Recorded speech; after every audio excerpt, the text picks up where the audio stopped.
Good morning, everyone, and welcome. It's really good to see all of you again here. Can't believe it's been a year already. So how many of you, is it your first time coming to Anthro Northwest? Wow, that's a lot. All right. How about your first convention ever? Impressive. Well, welcome. You know, I think you might find that going to a furry convention is a lot like stepping into a painting. It's a pretty magical and beautiful place. Thanks for being here, and most of all, welcome to all of you. So our theme here at Anthro Northwest, they're like the year. We divide them into 4 pieces. They happen over 4 human years. In the set, we've had the themes of friendship, love, and now our theme this year is family. So now some family we don't actually get to choose, but one way or another, we all have 2 parents. Now some of us may not know those parents, and some of us may have to break the bond with them, a family. Some of us are pretty lucky, and we have good relationships with them. It's truly something to be cherished. Family bonds vary greatly in terms of what they're like from one person to another. No bond is the same, even within families. You know, the important thing with a family is that you have the bond of love. One thing I've found to be true in life is that there's always people with better parents, and there's always people with worse. No parent gets it right every time, but most parents do the best they can to love their child. If your parent loved you, it's good to honor and remember that and love them back throughout your life. It's a mystery as to why we have the parents that we do. You know, sometimes we hit the jackpot and sometimes we don't. Some things we choose in life, and others we just don't. While there's family of biology and physicality, I'd like to propose that perhaps beyond genetics and offspring, perhaps family can just be a special type of love. I don't have the ability to have children, and I kind of expected I'd spend my life alone.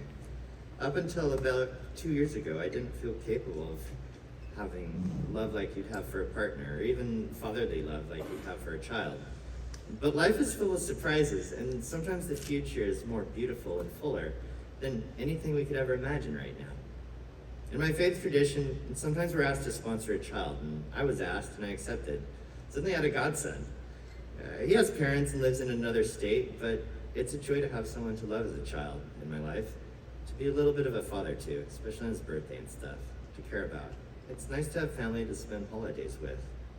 You know, sometimes families come by belonging to a faith or maybe an organization. It doesn't have to be defined. This child was my first family member. You know, our themes are chosen about 5 years in advance. Unintentionally, I found myself living our themes these last 3 years. During the friendship year, I met my best friend that I've ever had. And during our love theme year, the unthinkable happened. I fell in love for the first time in my life. I never thought myself capable of such a thing. But it's pretty special to start to experience the more full palette of human emotions, thoughts, and feelings. And most of this was enabled by the love shown to me here, in the fandom by all of you. We've created a safe space. I could grow as a human. Now, the love I had for my best friend was not the love they felt for me. In such cases, 2 yeses make a no, but you have to respect the other no as a no. Consent is required, especially in love. What they really wanted and needed was a father, and I declined at first. That wasn't for me, but as time went on, my love for them grew and began to change into what they needed. I offered adoption to them 2 Christmases ago, and with happy tears they accepted. Suddenly I had a daughter, 2 kids now. I often say that she's the best thing in my life. In the beginning, it was really hard to feel fatherly love for them. There was a transition that needed to take place, but out of love for them, I tried to do my best to develop the love that they needed and be the best father I could be. Over time, the love I wanted as a partner cooled into oblivion and vanished, while the love I felt for them as a father increased each day. You know, the action for caring of them, of loving them, in this context, it changed me. Receiving love changes us. Giving love changes us.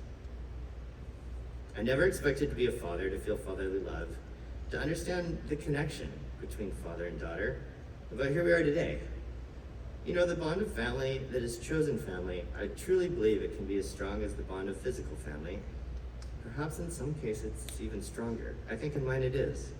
It's a different bond for sure. I didn't raise my child from a young age. I parent in a different way. They're an adult. I don't parent as if they were a child. Mostly I try to provide a safe space, a safety net, and just be there for them when they need it. I always tell them my love for them is unconditional. I absolutely mean it. Being a parent is hard, but I'm happy to do it. You know, one thing I've learned that having family and being a parent gives back too. The love of the child acts upon the parent, warms the heart. There's nothing quite like being called dad. I don't know how to express that with words, but I hope one day all of you get to be called mom or dad by a child who loves you. You know, family comes in all shapes and sizes, ages, ethnicities, and orientations. What's important is the connection. What's important is the love. I hope you have family, and if you don't, it's a really good place to find some. If you're a parent, please stand up. For the different kinds of parents out there, you know, raising your children, you have an impossible task. Your courage, dedication level guide you. There's no task more challenging in life than to raise a child in love. If you're here with your child, in all honesty, my goodness, what a gift it is to them. I know this place might feel kind of weird and foreign, but I want you to know you're welcome and appreciated. Things would have been different had my parents been here for me like you are for your child right now. For a lot of you, this may not be a comfortable place to be, but your love is clearly evident. Parenting is often about sacrifice. Parenting is about connection. Parenting is about unconditional love. You parents are amazing. Thank you for being here. I think we should just thank all our parents in the family.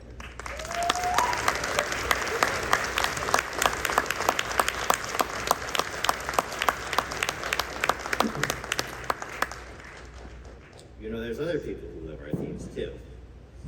So, there's a lot been happening at Andy and Co's house this last year. They have been starting a family too. You might remember that last year, Andy and Co had found an egg and they were walking around convention space with it. It was abandoned in the forest. Well, they took care of that egg and it hatched. Please welcome Storm.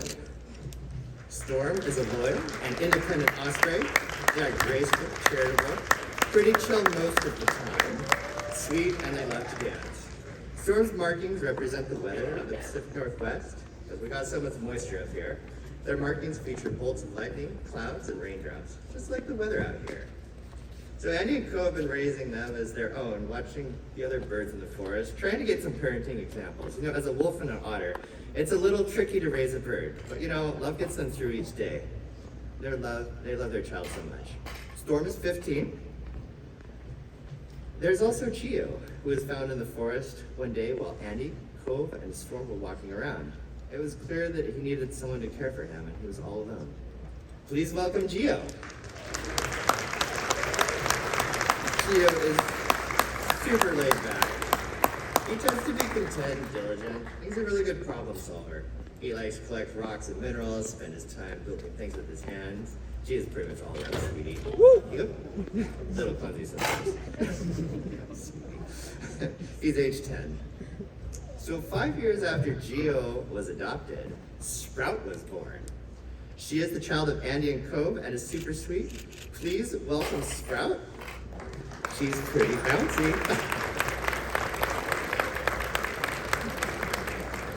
She tends to be curious, excitable, and she really, really, really loves bugs. She's got a leaf marking on her back representing a forest and a small meandering river that runs around her lower back and tail.